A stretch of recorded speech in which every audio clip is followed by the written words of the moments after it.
Hello there, everybody. So today I'm here with a new series.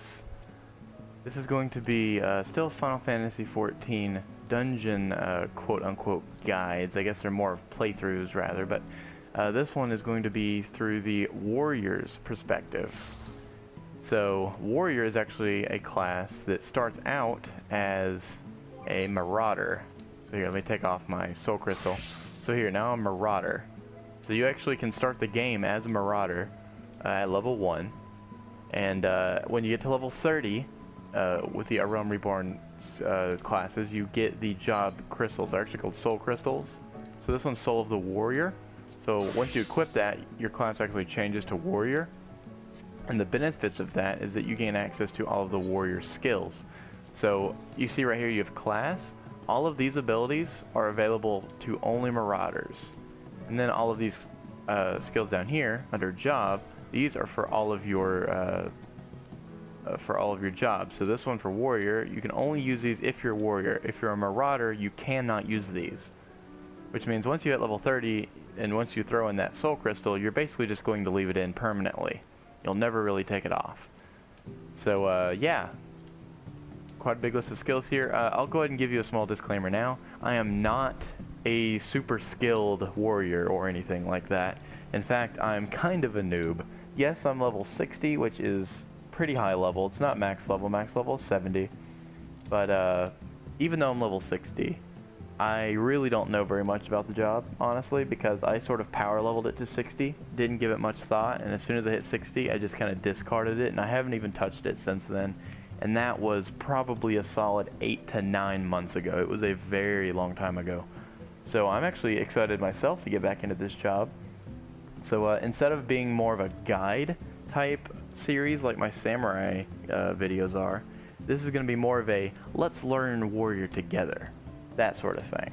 Although I do know the basics of warrior. I'll know what I'm doing pretty well until probably around level 50, maybe even up to 60, I'm not entirely sure, but there will be a point where I'm going to stop knowing what I'm doing, basically, and it might be kind of crazy. We'll see. I'm going to practice some off camera too, just to make sure I can actually keep up with what I'm doing here. But of course, just like the samurai videos, I'm going to do my best to explain all of the dungeons and all of the mechanics. And since we're starting with a Realm Reborn class, we're going to start all the way from the very, very beginning of the dungeon list with the first dungeon in the game, Sastasha. So there's going to be a lot of dungeons in this series. As you can see, I'm going to cover every single dungeon in the game. And there's a lot, as you can see there. Just scroll through all of them. So this is going to be a long series. Hopefully you guys will enjoy it. But I guess, first of all, right before we do this first dungeon, Sastasha, I'll go ahead and go over a couple of the skills. So as a starting marauder, you will gain access to Sastasha at some point as you go through the main scenario. And at that time, I think they level sync cap you at level 17 or 18. I'm going to assume 18, so I'll go ahead and include MAME in this. But right off the bat, you're only going to have access to 7 skills. Heavy Swing, Skull Sunder, Berserk, Overpower, Tomahawk, and MAME. And Tomahawk is actually a skill you have to unlock by doing your level 15 job quest, so I strongly recommend you do that one before you start doing dungeons, because it really helps. It's something that's not necessarily required right at the start of the dungeons, but it is definitely required later on, and it's definitely a good skill to have. But first of all, let me just give you a brief overview of these couple classes. So I've got them here. I have Heavy Swing, Skull Sunder, and Butcher's Block. We're going to ignore that one because that's the level 30 skill, and we're not going to have that one for a while. So right now we're just going to have Heavy Swing and Skull Sunder. We also have Overpower. We have Tomahawk over here. And then on my secondary palette, I have the secondary DPS setup, which has Heavy Swing into MAME. And then of course, I've got my various role actions here, which at the time of doing Sastasha, you'll have, looks like just one right off the bat, unfortunately. So if you only have one, you're going to want to take Rampart. So I'll try and only use Rampart in that dungeon, but I might use Convalescence too. We'll have to see.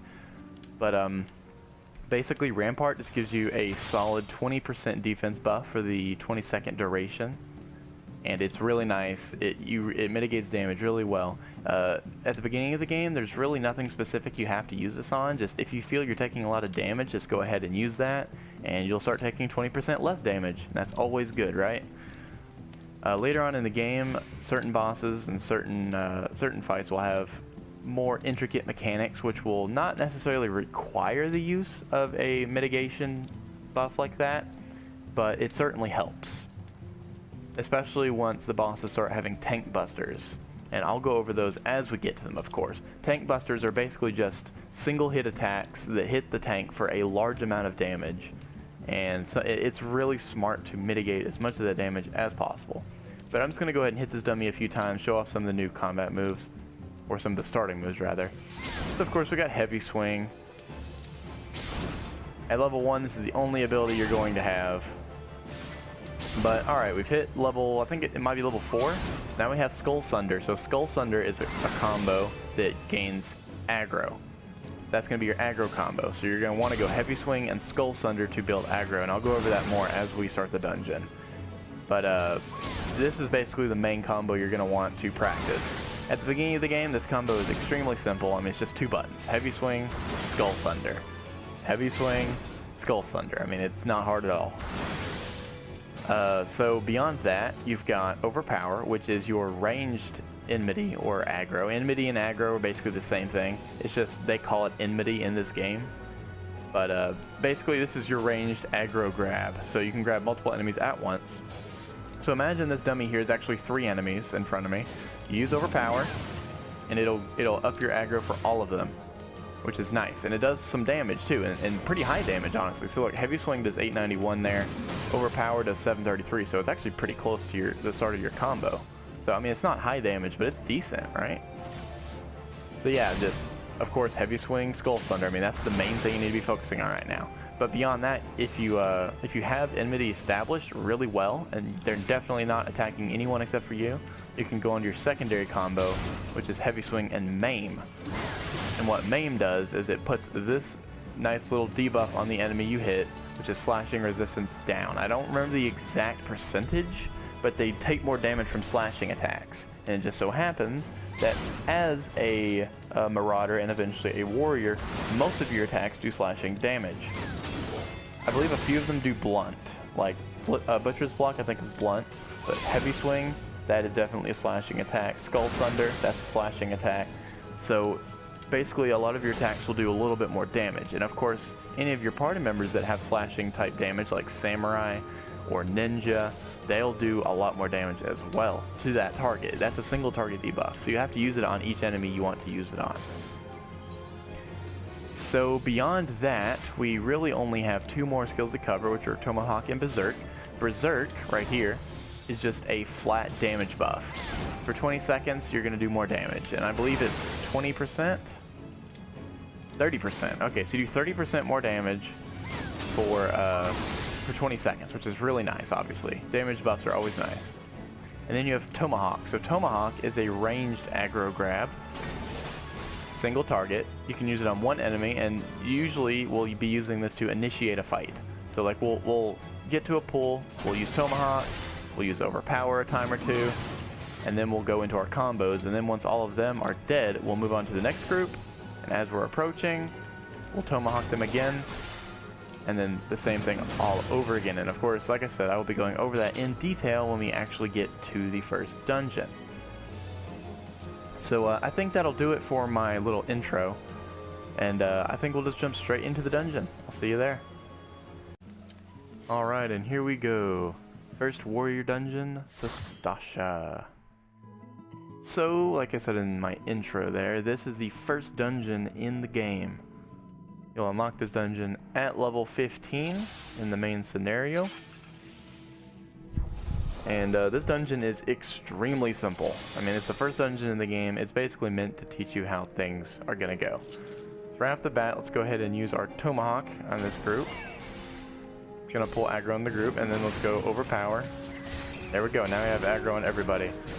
So what I like to do is to filter between all the enemies in the group and make sure I've got aggro on all of them. Now, I guess something I should explain right off the bat here. If you look at the party list there at the top left of the screen, you'll see an A next to my name with a red bar. That means I have aggro. And every number for every other party member other than the person with aggro is going to have a number basically 2 through 8, depending on how many people you have in your party.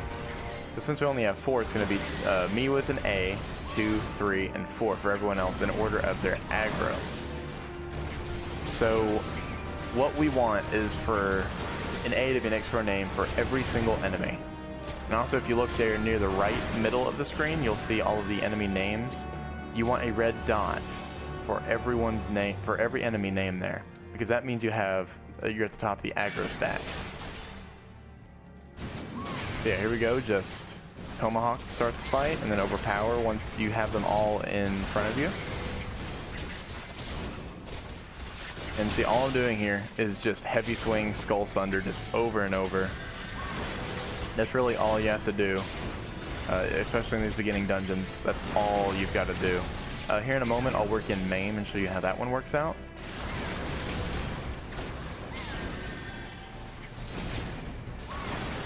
Oh, you know what I forgot to do before I started this dungeon? Forgot to turn my sound down a little bit. Music might be a little loud. Let me stick that there. I apologize.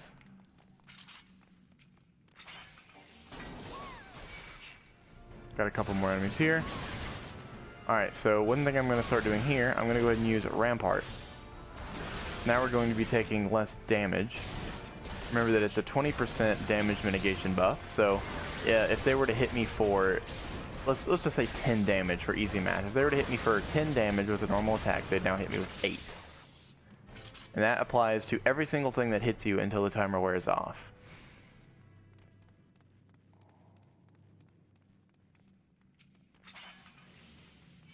Alright, so here's a small little dungeon mechanic. These Shade Seekers here are going to continually spawn every so often until you take out the clam. So you want to take out the clam first and then take out the Shade Seekers. And the Shade Seekers have very low health and very low defense, so they die very, very quickly. Let's go ahead and gather these guys up here. Alright. So I'm going to go ahead and work in MAME now. So all you have to do for MAME is heavy swing and then MAME. Really simple. And then you put that slashing debuff on them and your party members can do more damage. Also, I believe the actual ability MAME does more damage than Skull Sunder anyway. So you're going to want to use that if you definitely have established aggro. In the beginning dungeons, we're going to be using the aggro combo a lot more often than not. But in the later dungeons, it's a lot easier to obtain and keep aggro. But as a Marauder, actually, the beginning dungeons can be difficult if you don't know what you're doing, simply because of the fact that it's harder to keep aggro on this class than the other 2 tanks in the game. And I'll go over a bit of that in future videos. But for now, just sort of go into the motions. Like I said, this is a very, very simple dungeon. Only a couple enemies in each pole. And we are getting close to the first boss, but we're not quite there yet. So as you can see, we're down to half health here. I'm going to go ahead and use Rampart. And as you can see, when the clam is closed there, you can't actually deal damage. It's invulnerable, so you have to wait till it opens again. So if that happens while you're attacking it, you can just take out some of the Shade Seekers while you wait. Alright, so I don't know why I pulled that guy all the way over there, but I guess it happens. Alright, so yep, just taking out these enemies. Heavy swing, skull sunder. Right now it's not really that important that we use MAME. I'll still try and work it in a little bit more though. So it's smart to periodically swap between targets just to make sure you've got aggro completely. Because if you don't have aggro for whatever reason, some serious problems could happen. Like if they start attacking your party members, they could get killed very quickly. So as the tank, you always want aggro, all the time. There should never be a time you don't have aggro on practically everything. Well, actually, no, that's not true. There actually are times where you don't want aggro, but it's extremely rare. And since it is so rare, I will specifically mention those cases as we get to them.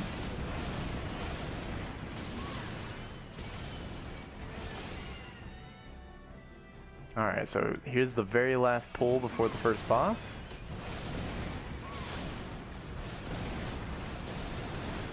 Work on this clam. Alright, clam's down. Alright, so here's the first boss. So I failed to mention this at the beginning of the dungeon. But at the beginning of the dungeon, in this room right here, at the start, like you start the dungeon right here. In this room right here, you actually read a piece of paper, and there is a person's name at the bottom. So I believe Cassie told us which one it was earlier. Green. Alright, so the name on the paper corresponds to the coral that you interact with. So Rumor just interacted with that green coral. If you interact with the other corals, it'll just spawn a couple enemies you have to kill. So it's not a huge penalty if you get the answer wrong. But yeah, so that's really the first dungeon mechanic, I suppose. Alright, so here's the first boss. His name is Chopper. He is a coral, and that attack he just did is literally the only thing he does. This boss is immensely simple. Just charged Whisker, and even if he hits you, it does a very minimal amount of damage. So this boss is extremely easy. It's almost a joke, honestly. As you can see, he is already dead. Way too easy. Then you just hit the switch over here, and it opens this door, and we will continue. So since you're the tank, if you get tank gear to roll through dungeon drops, you'll actually have a guaranteed chance of obtaining it, because you can just roll need and you'll have no one that can say otherwise. Now if you're in an 8-person dungeon, or a trial, or a raid, if you're in a party with more than one tank, obviously that's going to change. You still have to, you can both roll need, and whoever rolls the highest need will get the item. But of course, since we are the only tank here, if I wanted so, I could just hit need, and it doesn't really matter what everyone else thinks, you're going to get it. So that's one of the nice things about being a tank in a dungeon, is you can get guaranteed loot if it drops for your job. Another really awesome thing about playing a tank is that you get nearly instant kills almost all the time, because there are very few people that play tanks. The majority of people play DPS. So here's the secondary boss encounter. We've got the actual boss here, Captain Madison, and then 2 ads. You're going to want to take out the ads first. I'm just going to go ahead and swap between them here and make sure I have aggro.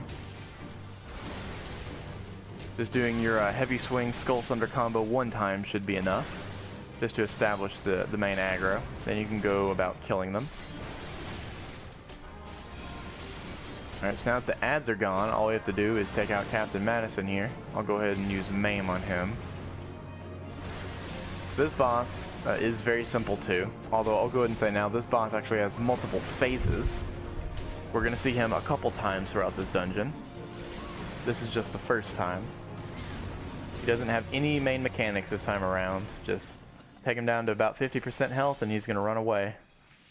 And we're going to run after him here.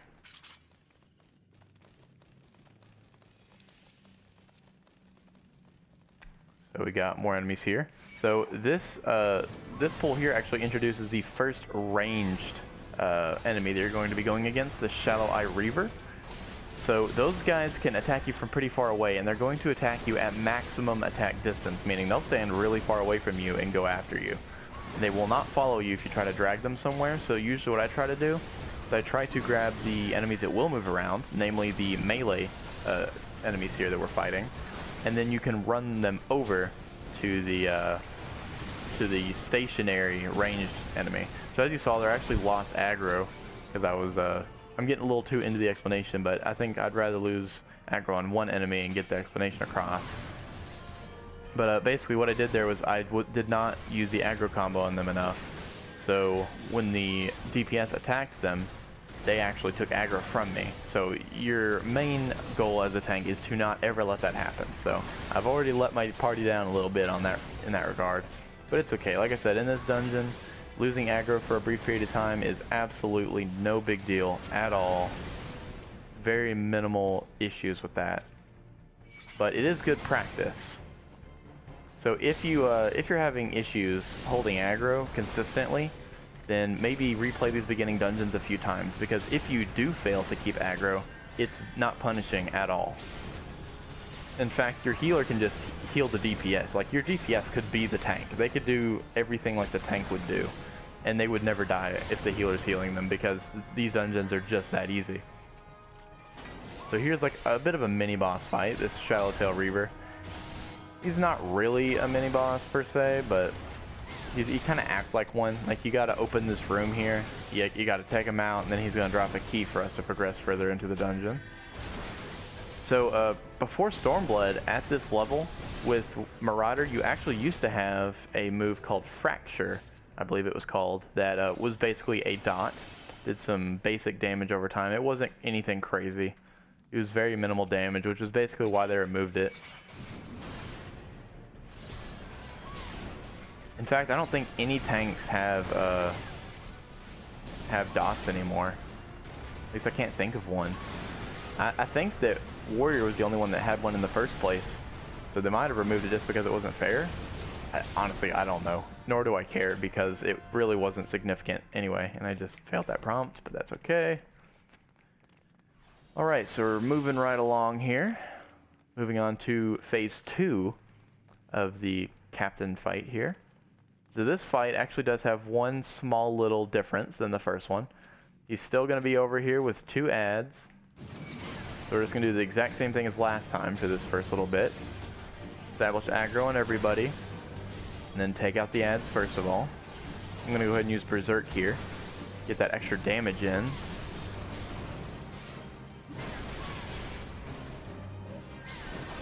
Alright, I'm actually going to go ahead and get some aggro established on Captain Madison. I haven't done that yet.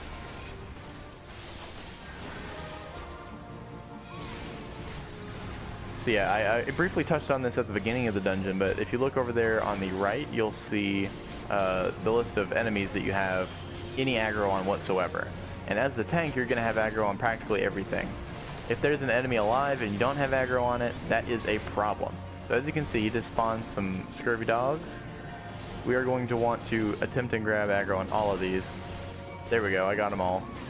Maybe use overpower twice if you need to. So now the DPS are going to start taking these dogs down.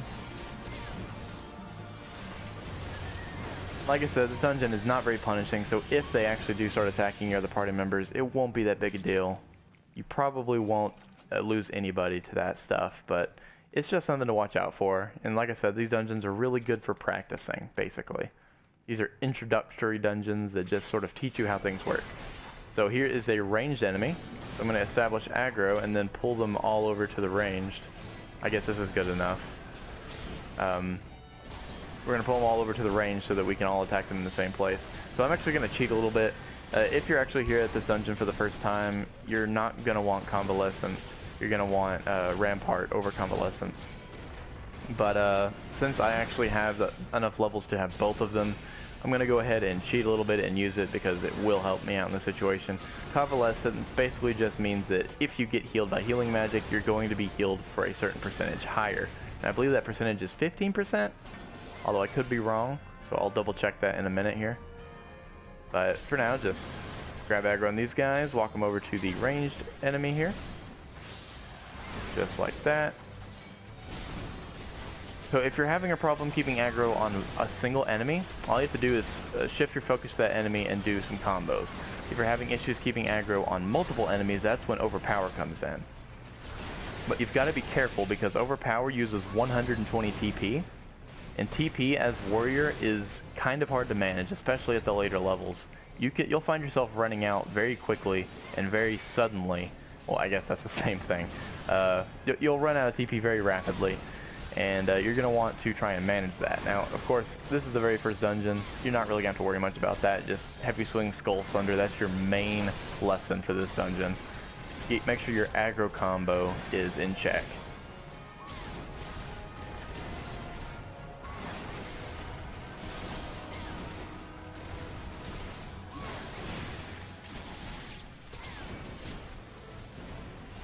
Sorry about that, I just got a notification up there on the top left. That's what that black box is if you're seeing it. It might not actually pop up there, but I think it might. Anyway, so here's the final boss, Din Orkentooth. Or Din the Orkentooth, rather. So there actually is a mechanic here. We were supposed to suppress these unnatural ripples, but we're just going to completely ignore that because since this is the first dungeon, everyone here is over-leveled too, so it's going to be extremely easy to kill this boss before we really have to worry about those mechanics, but I will explain it just for the sake of explaining it. So basically, as you can see right there, the unnatural ripples are forming bubbles now, and it's making it has a little effect going over there.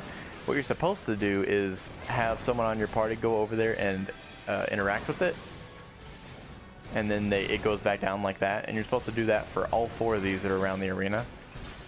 But that's not really necessary if you've got high DPS like we do, because you can kill the boss before they even spawn too many of them, so it doesn't even become much of an issue in the first place. As you can see, he's already down to 20%, and not even one ad has spawned. So there, the very first time it spawns an ad, and he's basically dead. So if you basically can just completely ignore that mechanic if you so choose, or you can go ahead and do it if you want practice doing boss mechanics, because from basically this dungeon forward, you will have to do all of the boss mechanics. Or at least most of the boss mechanics. So, yeah, that was the first dungeon. That was Sastasha. Very, very simple intro dungeon. You really can't fail. And even if you do, don't fret, don't worry about it. Just go at it again. Tanking efficiently is definitely something that takes time, but it's really not all that hard. There are a lot of people that say, oh, tanking is so hard, I can't do it, it's too difficult.